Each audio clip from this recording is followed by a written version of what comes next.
Hello my dear students, welcome to UD fiber education. मैं Ajay sir आज आपके लिए जो जैक बोर्ड का, ये देखिए यहाँ पर जैक बोर्ड झारखंड विद्युत परिषद रांची का जो आपका होम साइंस का जो पेपर था, गृह विज्ञान है ना, होम साइंस का जो थ्योरी पेपर है, उसमें से आपको जो मैं आपका जितना भी एमसीक्यू बीबीआई एमसीक्यू है उसमें से क्या आपको सारा सबसे पहले हमारे चैनल पर मिल जाएगा। और आपका जो आंसर क्यू मैं आपको बताने वाला हूं एकदम सबसे पहले और सबसे सटीक बताने वाला हूं। तो मेरे प्यारे बच्चों, सबसे पहले क्वेश्चन को देखते हैं कि आज आपसे क्या पूछा गया था। इस प्रश्न में आपने क्या सही उत्तर लगाया कि नहीं, सही जवाब इनका दिए हैं कि नहीं। तो चलिए मेरे साथ बने रहिए इस सेशन में और देखिए कि आपने क्या सही किया है और क्या गलत किया है। तो पहला देखते हैं प्रश्न क्या है। आपसे पूछा गया था कि 3-4 वर्ष के रोगी बच्चे के मनोरंजन का मुख्य साधन क्या है। तो पहला है खिलौना, दूसरा है तारा और कैरम और किस्से कहानियां। तो राइट आंसर क्या हो जाएगा? खिलौना। खिलौना क्या हो जाएगा? राइट आंसर हो जाएगा। चलिए अगला देखते हैं।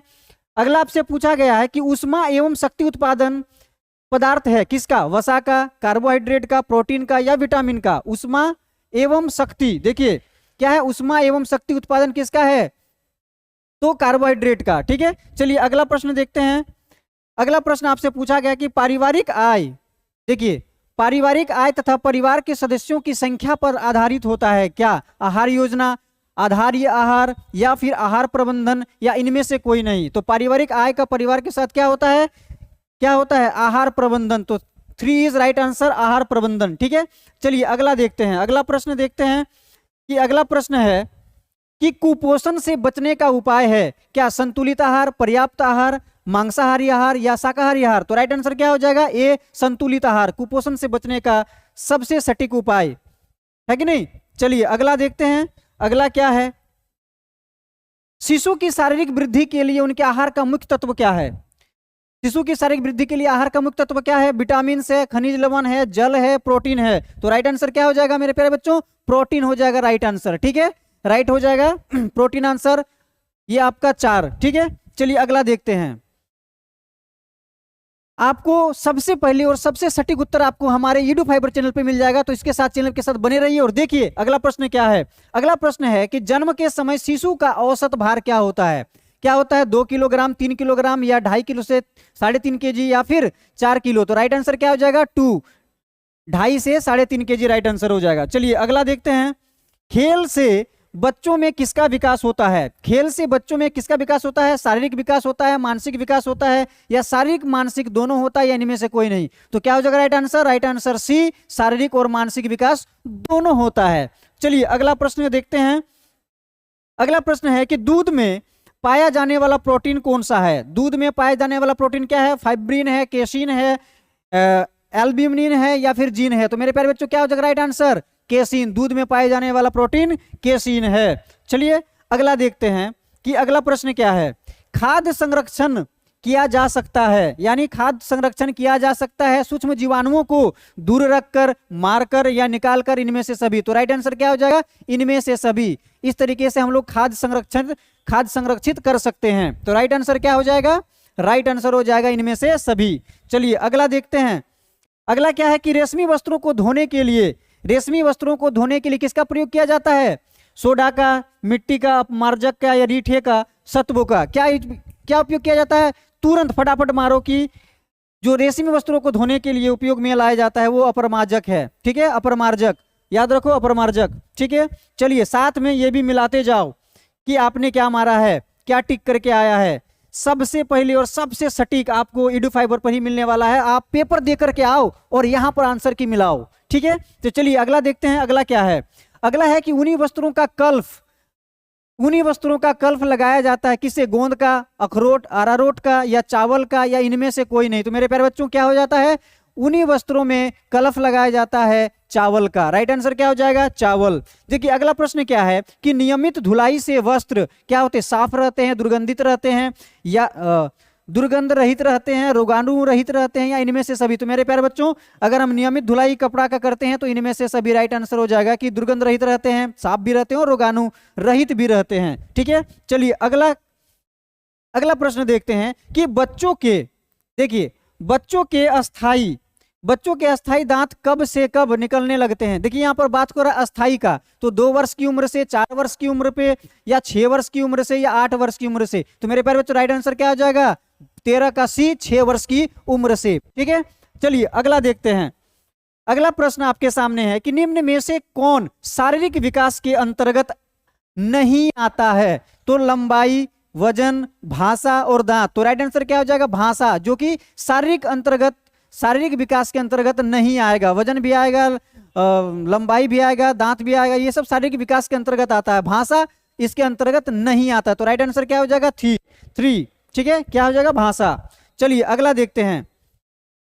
उपभोक्ता का अधिकार कौन नहीं है? उपभोक्ता का अधिकार कौन नहीं है? चयन का, क्षतिपूर्ति का, शिकायत दर्ज करने का, या दुकान में रेड करवाने का? तो राइट आंसर क्या हो जाएगा? क्षतिपूर्ति का।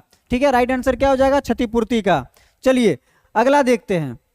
अगला क्या है कि आहार आयोजन किस बचत में मदद करता है? आहार आयोजन किस बचत में मदद करता है? ईंधन में, समय में, ऊर्जा में, या इनमें से सभी? तो राइट आंसर क्या हो जाएगा?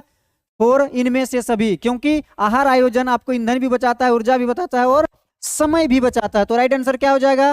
4, इनमें से सभी। चलिए अगला देखते हैं। अगला प्रश्न है वसा पाई जाती है किसमें? चावल में, केले में, मक्खन में, सेब में? तो मेरे प्यारे बच्चों, वसा, फैट किसमें पाया जाता है? मक्खन में पाया जाता है। राइट आंसर क्या हो जाएगा? सी, मक्खन। चलिए अगला देखते हैं।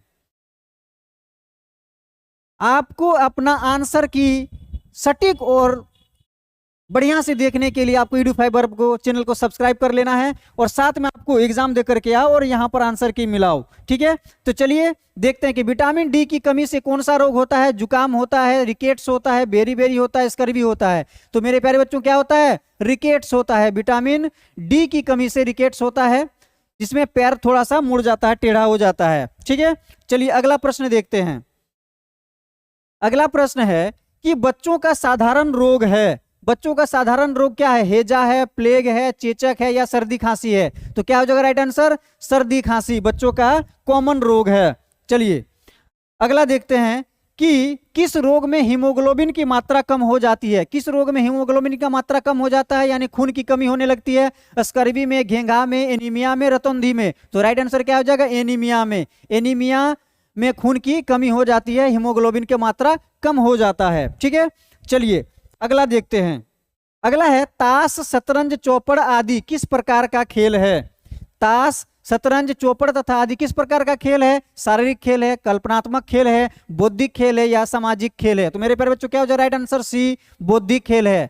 शतरंज, ताश, चौपड़ ये सब क्या है? बौद्धिक खेल है। याद रखिए और साथ में मिलाते जाओ। आपको हर एक चीज का सबसे पहले आंसर की और सटीक जवाब के साथ आपको EduFiber में सारा चीज मिल जाएगा। एग्जाम देकर के आओ और क्वेश्चन मिलाओ। ठीक है, चलिए रेडीमेड परिधानों को खरीदने का क्या कारण है? समय व श्रम की बचत होती है, प्रचलित फैशन, सभी नापों का वस्त्रों का मिलना, इनमें से सभी? तो राइट आंसर क्या हो जाएगा? इनमें से सभी। रेडीमेड वस्त्र का परिधान खरीदने का कारण है इनमें से सभी। चलिए अगला प्रश्न देखिए कि आय का वह भाग जो भविष्य के लिए बचाकर रखा जाता है उसे क्या कहते हैं? उसे सेविंग बोला जाता है, बचत बोला जाता है। तो बेहिचक दो मारो बचत।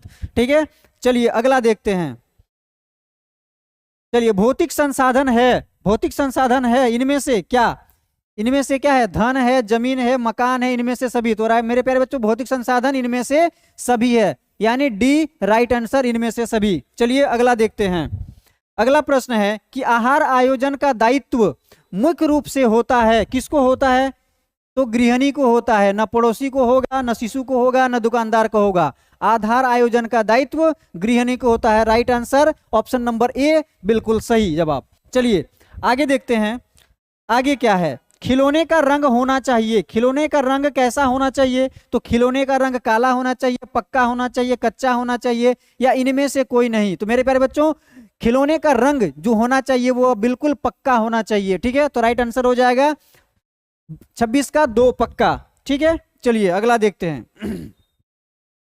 पूर्ण भोज्य पदार्थ है यानी कंप्लीट फूड। कंप्लीट फूड कौन है? तो दूध है कि सोयाबीन है कि मांस है कि संतरा है? तो राइट आंसर क्या हो जाएगा?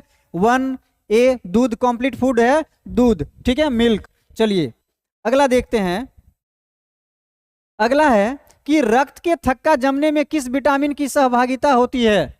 रक्त की थक्का, vitamin C, vitamin E, vitamin A, vitamin K? तो मेरे प्यारे बच्चों विटामिन के इज राइट आंसर। ठीक है, चलिए बिना देर के हुए फटाफट आगे बढ़ते जाओ और क्वेश्चन को मिलाते जाओ।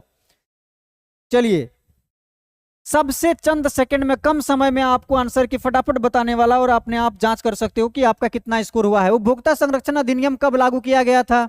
उपभोक्ता संरक्षण अधिनियम कब लागू किया गया था? 10 मई 1986, 20 मार्च 1989, 24 दिसंबर 1986 या 25 जून 1988। तो मेरे प्यारे बच्चों राइट आंसर क्या हो जाएगा? 24 दिसंबर 1986 उपभोक्ता संरक्षण अधिनियम। ठीक है, चलिए आगे बढ़ते हैं।